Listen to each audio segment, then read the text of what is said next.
My wife, Jane, knows this and said as much to me. Attending and graduating from the Army War College was one of the most life-changing experiences of my military career. Needless to say, I'm extremely honored to be recognized as an outstanding alumnus of the War College.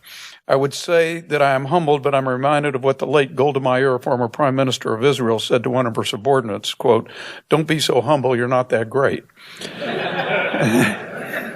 This recognition is not a result of my service in uniform, but rather what I did after I retired. I pretty much devoted all of my volunteer hours to serving those who serve and have served. One of the things that I'm proudest of is being part of the creation and passage of the enabling legislation to create veterans courts in the state of Georgia. Veterans courts, or as they used to be known, veterans treatment courts, were not new to this country, but when the state of Georgia has the fifth highest concentration of military in the United States, we were definitely in need of these courts in the state. But first, let me tell you about who inspired me. Another War College graduate and my longtime friend is Brigadier General retired and Florida State Court Judge Pat Maney. Pat was the Deputy Commanding General of the United States Army Civil Affairs and Psychological Operations Command, also known as USAWC. Is anybody here in USAWC, or does it still? Hey. Pat was handpicked by then Secretary of Defense Donald Rumsfeld to go to Afghanistan and assist the senior government leadership.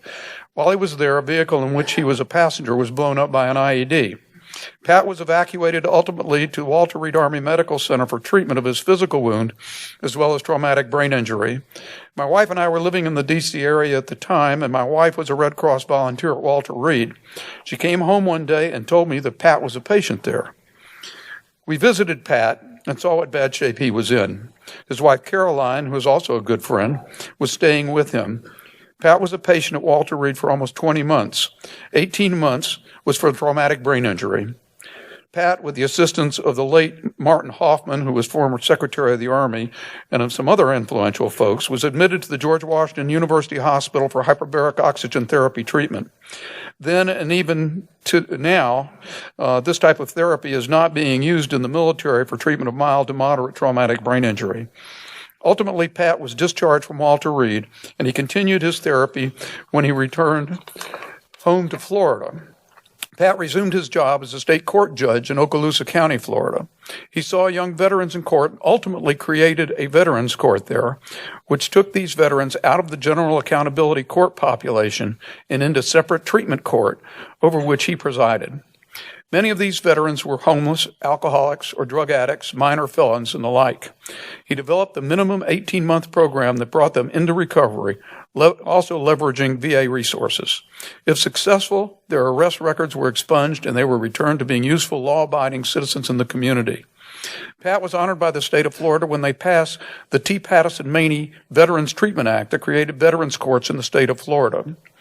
Pat was my inspiration to join a small group of Georgia citizens to get enabling legislation for veterans courts in Georgia. I invited Pat to Atlanta to meet with the group promoting veterans courts in the state. I'm happy to say there are now more than 15 veterans courts in Georgia, and I'm proud to be a mentor in the Veterans Court in Cobb County, Georgia. The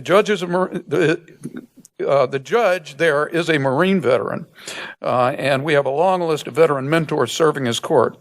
Our success rate is over 95%, and to my knowledge, we have not had any graduate return to the judicial system. We've had a few folks who couldn't complete the process. It is a very strenuous thing to go through.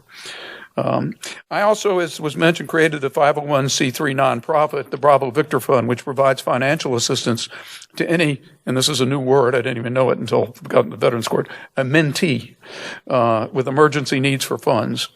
I also have the honor of being the state chairman for Georgia of ESGR, Employer Support of the Guard and Reserve, as well as an Army Reserve ambassador and vice chairman of USO Georgia.